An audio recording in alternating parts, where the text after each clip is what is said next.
Hey everyone, welcome back to Efficient Gaming. We are covering a new event in The Witcher Monster Slayer this week. It's another set of time tasks, and it is for an event called Velen. Now, these are my general favourite events because I get to learn a little bit more lore about the subject. So let's check out the tasks and what we found about Velen.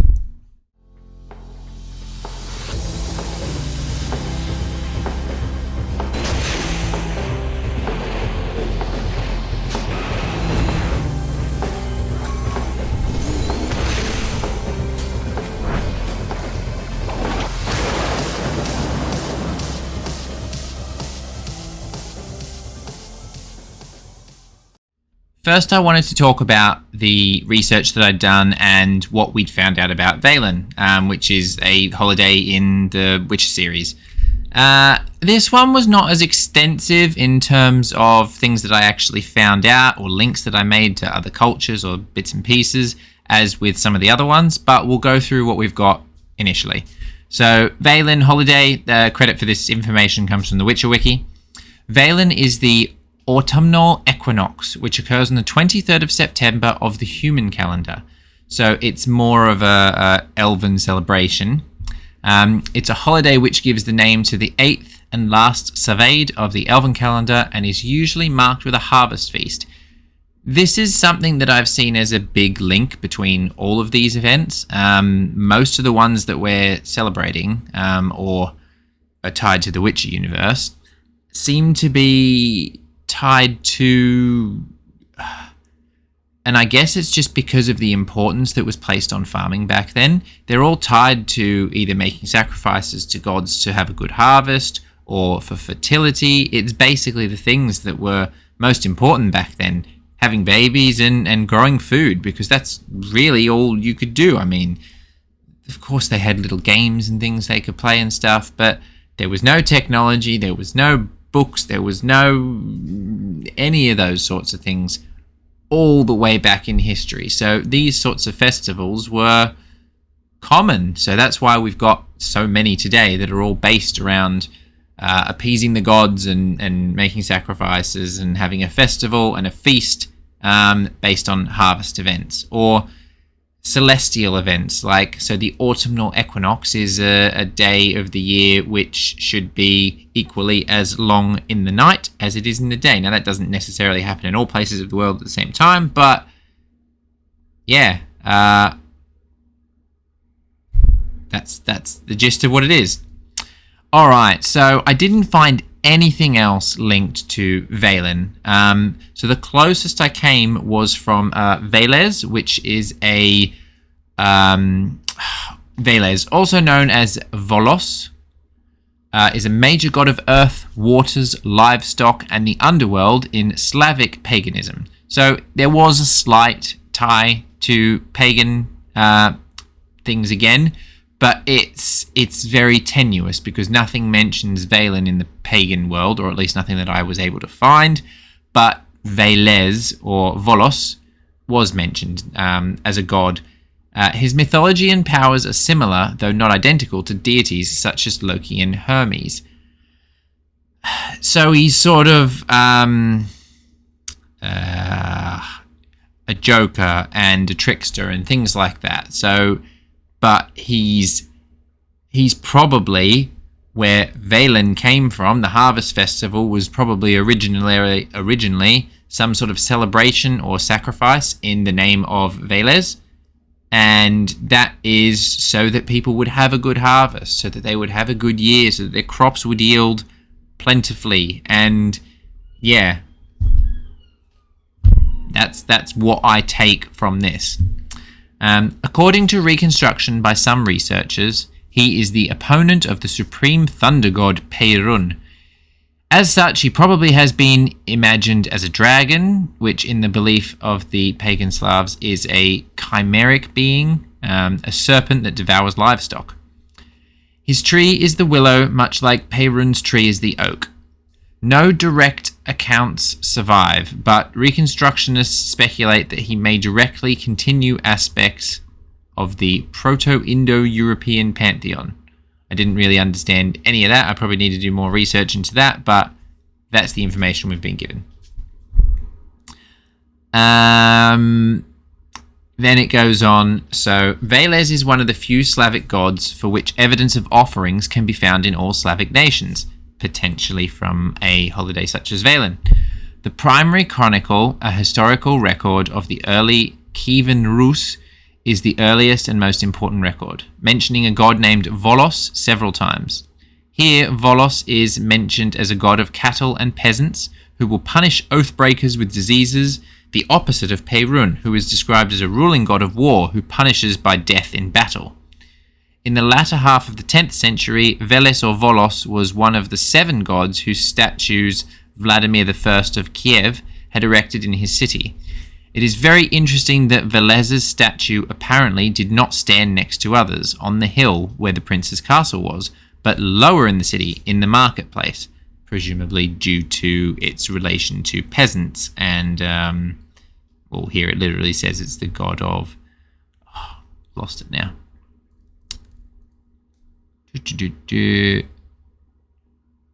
Nope. We'll forget that, but yeah.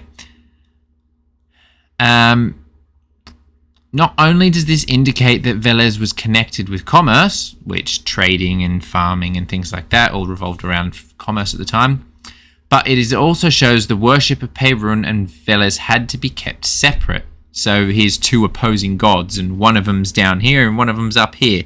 That doesn't necessarily show how they were regarded, although it can give a clue to that, but they were both definitely important enough to have statues built of them. While it was proper for Perun's shrines to be built high on the top of the hill, Veles's place was down in the lowlands.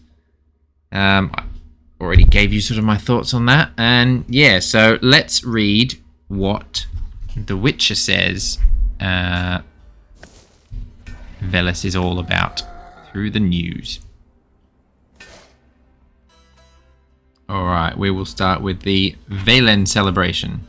Let's celebrate Velen. The equinox blurs the distinction between night and day, affecting all living creatures.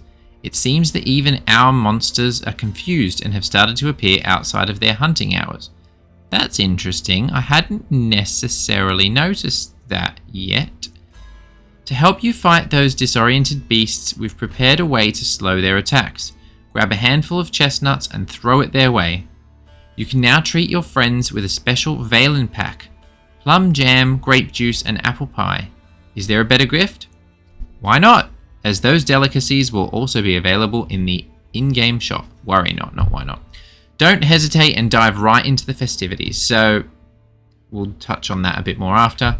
And this is also part of Velen. Monster Week Equinops. Yep, that's what we're going to call it. They may look innocent, but don't underestimate an equinox when it appears on your path. Watch out for them this week, as they've been seen all over green areas. Don't doubt your strength. Even this ferocious foe will be vanquished when you finish your time tasks. Okay, so general comments. They have been around this today. Look, there's 3 of them off in the background there. 1, 2, and 3. They are sort of a fat little ball of a sort of naked looking kind of spiny anteater or general anteater or an echidna without the spines. So that's basically what it looks like. We'll have a very quick look at it in the bestiary. No, it is common, and it is specifically a common equinox. Usually found in green areas, old growth forests, woods, groves, and meadows, but obviously at the moment this is a relatively urban area. They're everywhere at the moment, presumably because it's a common monster. I just wish that the time tasks for events for rare and legendary monsters hadn't got so difficult to find the monsters. It was much more fun when they were everywhere, like it suggests in the description of the event. And there's a poem at the end. Such pretty black eyes, sweet snout, little ears. Oh, what a delight. Your blood blends with tears, inconspicuous. By Anne of Ferndorn. I imagine that's somewhere from within the Witcher universe, and that was hopefully a poem made for the Witcher universe. Otherwise, credit to Anne for the poem, but otherwise, I honestly have no idea. That's just my assumption. Alright, timed tasks for this week. We've got a video that shows most of these things. these were common enough that I got this completed today. So kill 35 Echinopsae. Ooh, that's an interesting word of describing multiple Echinopses. Echinopsae. Kill 35 monsters from the hybrid class, which was auto-completed by the Echinopsae because they are from the hybrid class. Gather 30 hybrid remains. Now this is my... what I am disappointed about this week. I have not seen one rare or legendary hybrid yet. So this is a task that might have to be done with something like summoning scrolls. Although I then went to look in the shop, and unless it's changed now... No, it has not changed now. There is no option for hybrid summoning scrolls. I don't know whether that's an oversight and whether they'll see my video and they'll pop them in the shop. Because, although, in saying that, hybrid summoning scrolls are more than likely going to summon Echinops, and we do not need those. We need those rare, and we need those legendary ones. Now, this is going to prove me wrong on that. No, that's dragon, so some of those can appear as hybrids. But yeah, literally, there's plenty of hybrids around, but none of them are rare or legendary. So I don't know yet how we're going to complete this task. My only thought is you could use some hybrid bait on some Nemetons, and you could get the hybrid remains that way, but otherwise I have not seen anything spawn. Maybe that'll pick up later in the week. Kill 25 monsters from the elemental class while using elemental oil. I hate these tasks unless there's an absolute ton of them around. I did manage to get 8 on 1 elemental oil this morning, but I think I was very lucky, and even then I would still need to use 4. Kill 5 monsters from the elemental class after using a chestnut. We'll touch on those in a minute. Kill 3 Echinopsae without using signs, and kill 5 Echinopsae without performing any melee attacks. Right, so pre-recorded video.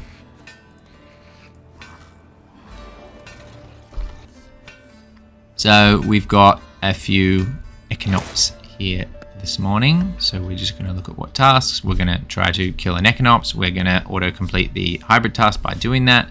We are going to try and kill them without using any signs and without performing any melee attacks. So immediately there's one thing that I can think of which is easy to do that, and it's kind of already auto-selected for us here. And that is using the bomb that is suggested.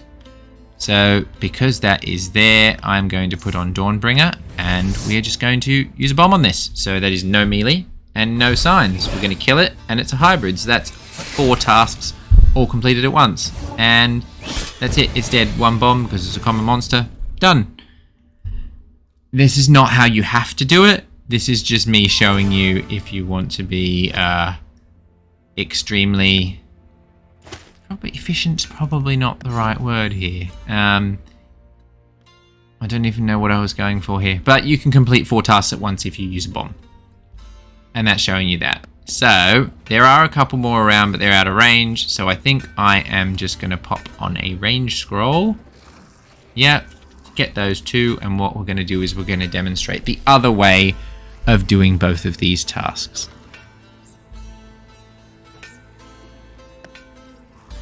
So, pop on my range scroll. We pretty much get given one of these some weeks, so I don't mind using one every now and then. Alright, so we're going to try and do this one without any signs, which is quite easy because to do it without signs, we just don't use any signs. It's a common monster, so you just pick a sword. I have picked the Wolven Silver Sword.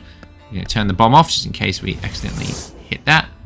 And then we are just going to defeat the monster with basic melee attacks. This monster has 2 different types of attacks.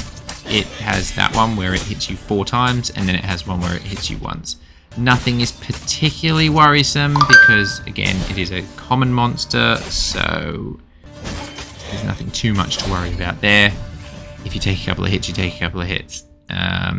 It's more of a concern when you are doing the next task, but we'll just show you that we completed that. So now we've got 2 on kill it without signs. Perfect.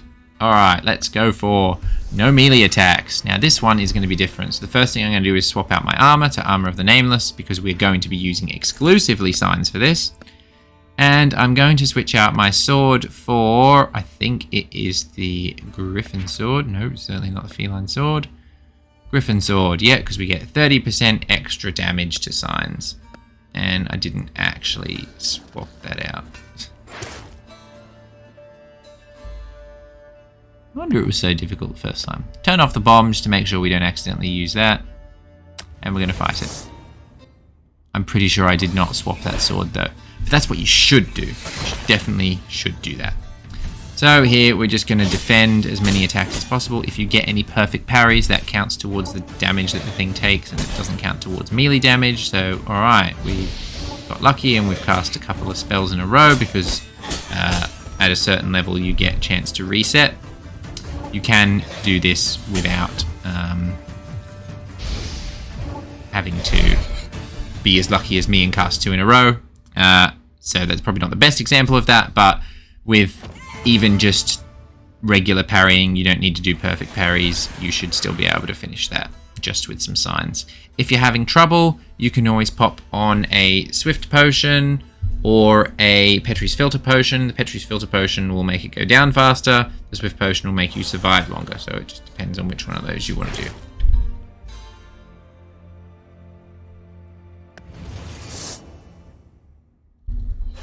And I think we've got another one here.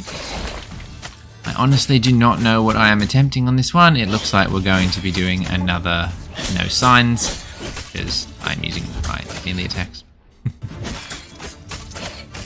And we're just not going to use the signs. Once you've done these tasks, you can defeat these monsters any way you wish because it doesn't make any difference at that point.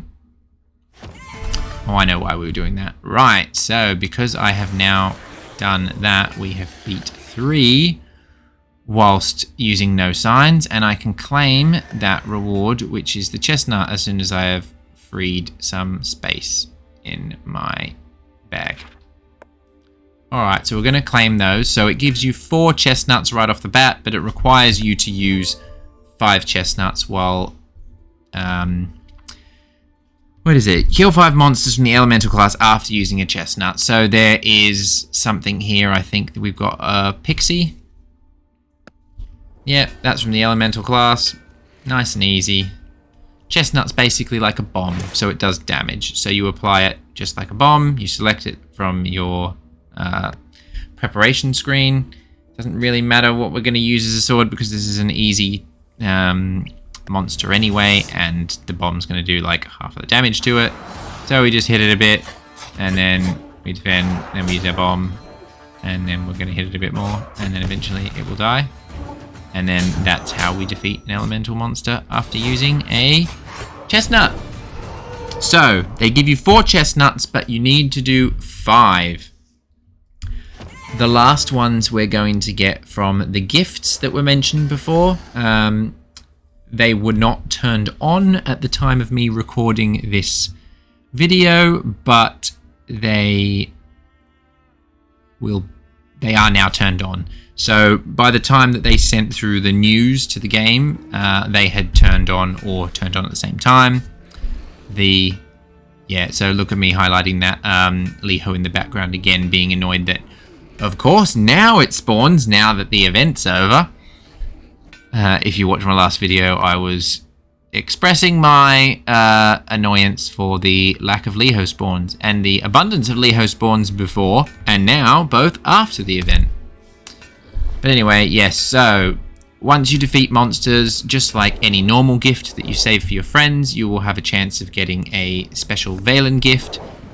Sending those to friends gives them a chance of that list of...